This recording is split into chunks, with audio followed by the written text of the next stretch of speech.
Penny, I practice today. You know what's at stake. They know what's at stake. How do you gauge where they are, knowing that in 2 days, everything you worked for 6-7 months kind of gets put on the table? Regular season's great, but this is what it's about. Yeah, well, you look at the intensity, you look at the care factor, you look at the communication, you look at all those things to see where they are, and it was high communication, high energy, definitely a care factor. Guys understand where we are right now. It was obviously a pretty tough loss on Saturday, but does it feel a little better now knowing that it wouldn't have done anything for you in terms of like conference positioning? I don't really like moral victories if you know me. Obviously, I wanted that game because it would have just been a great game to have. You know, you beat FAU 2 times in one season, and at their building where they were undefeated, it would have been great. But hindsight is what it is. You know, we wanted to win that game for a lot of reasons. Penny, when you've got a team that's had like really, really high highs and maybe not so high highs at times, what are you looking at now that gives you confidence that you're going to find consistency in Fort Worth for 4 games? What gives me confidence that this team has the talent. Just got to put it together and play hard. There's 2 areas that you got to do. You got to get back in transition and you got to box out. Those are the 2 areas we struggled in the most during this season in our conference.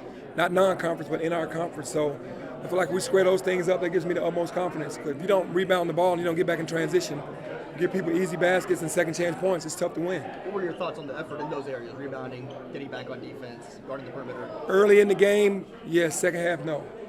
Don't know what happened in the second half. Obviously, it was very hot in there, in that building. Seemed like they turned the air off. They got a good home court advantage in there.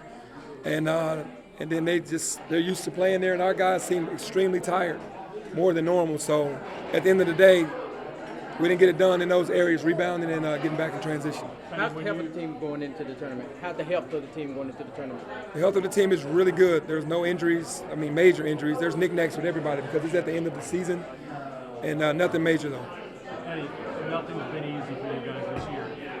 Whether it's been the 10-game winning streak and then the struggles or then playing.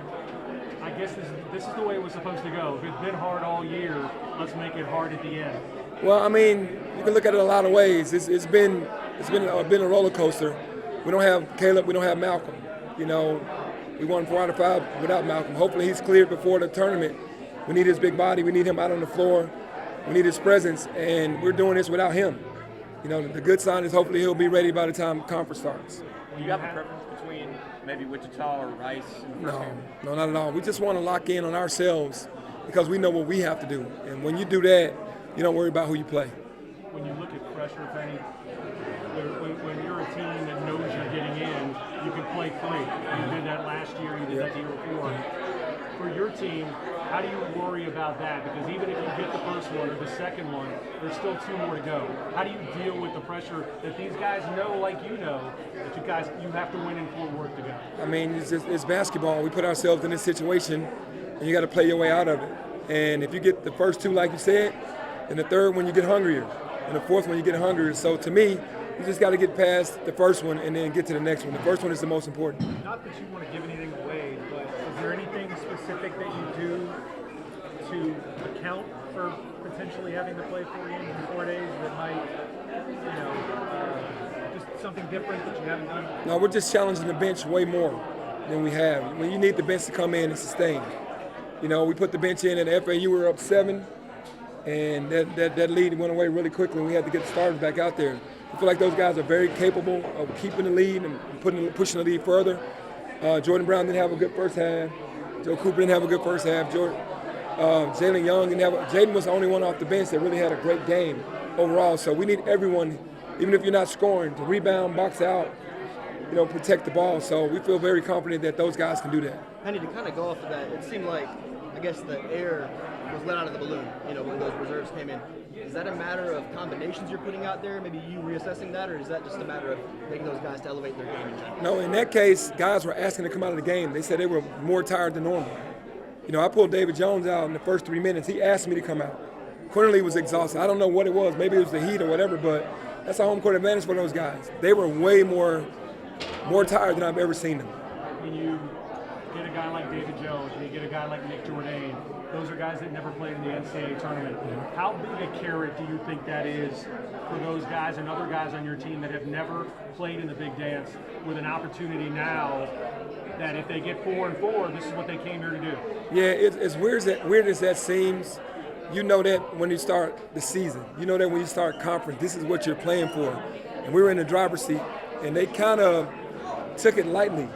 Now the character's really big. It's like we know what we have to do now. It's really crazy how that works because I'm saying in the beginning of the conference, you can write your own ticket and keep it going. We faltered, and now getting to this point, they are more excited and saying we know what we have to do. So it's better late than never. But you also have a veteran, experienced team. It may not be an NCAA tournament experience. What does that mean to you now that these were the guys you brought in that have played in big games, conference tournament games? You mentioned it on your show. You have to feel good about the loads of talent that this team takes. Yeah, I really feel like, I feel really good going into the conference because we have a ton of talent. Our first five has a ton of talent. Everybody brings what they bring to the table. And now that we've established a quote-unquote big three, and then the rest of the group just has to carry their weight as well. And I think those three guys are going to be ready to play. The entire team needs to be unified and doing what we need to do. Do you think the team has the right mindset to get this done? Oh, absolutely. I think, watching today, after a tough loss at FAU, the guys understand now it's do or die. It's win or go home.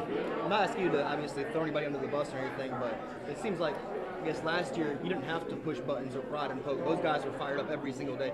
Has that been difficult this year to have to find what buttons to press, get guys motivated, get them up? To not, diss anybody, Kendrick Davis's drive along with DeAndre Williams' drive and Alo's drive, those three guys, everybody else just followed that stream. We didn't have that this year. Caleb was that guy. And now that Caleb has been gone, everybody's just playing basketball. There's not like a leader saying, we're going to go and we're going to do this, like Kendrick Davis, DeAndre Williams, and Alo were saying last year, and everybody just followed. It's just a talented group. So it has been harder because going in the conference, we had it right in our hands and just gave it away. I don't think that, and I'm not trying to compare teams, I just don't think that last year's team, if they would have been in that position, would have gave it away. Kendrick Davis really wanted to make the NCAA tournament. You knew it from day one. You just knew it. Has there been anyone on the team that's maybe tried to fill that void in that leadership role, or is everyone just being not vocal?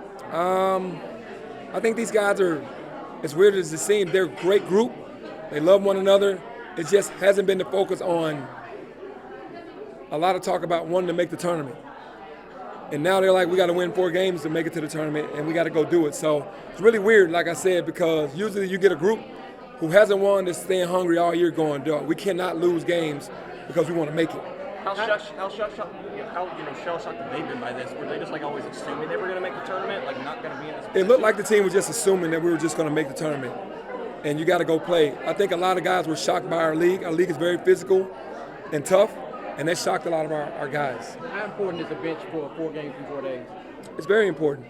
Even if it's 3 days and 3 games, the bench is so important because you're not going to play 6 guys in 3 days. You never know, 30-something minutes a game. It's tough.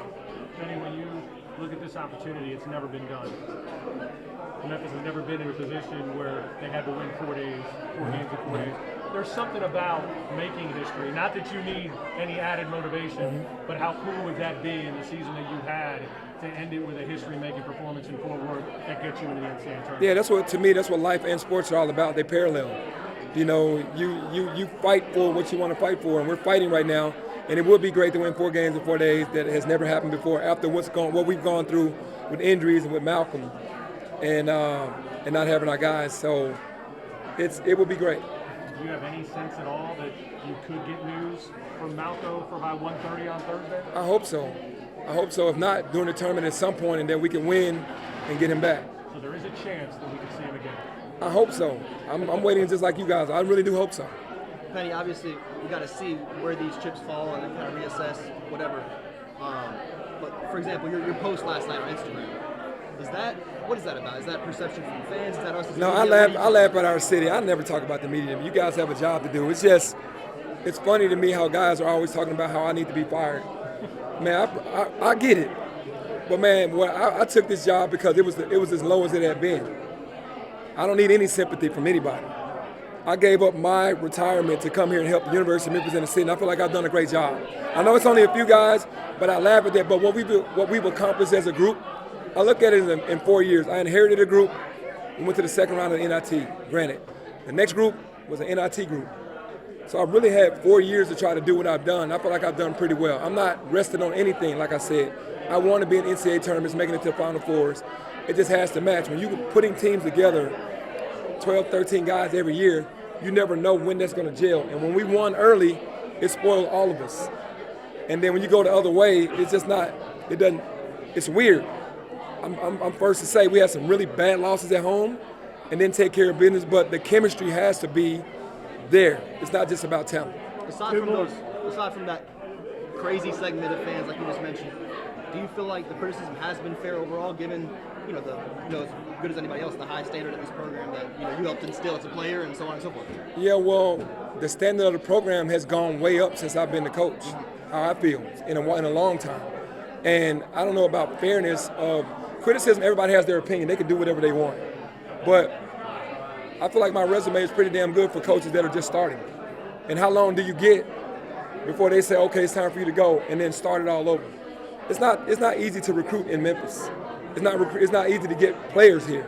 And I've done a great job of getting players to come here to Memphis and represent us in a great fashion. So how do you – I don't understand it. I get what they're saying, but I don't understand it. And you like being doubted, whether it's in the city, whether it's the bracketologists, whether it's any of that.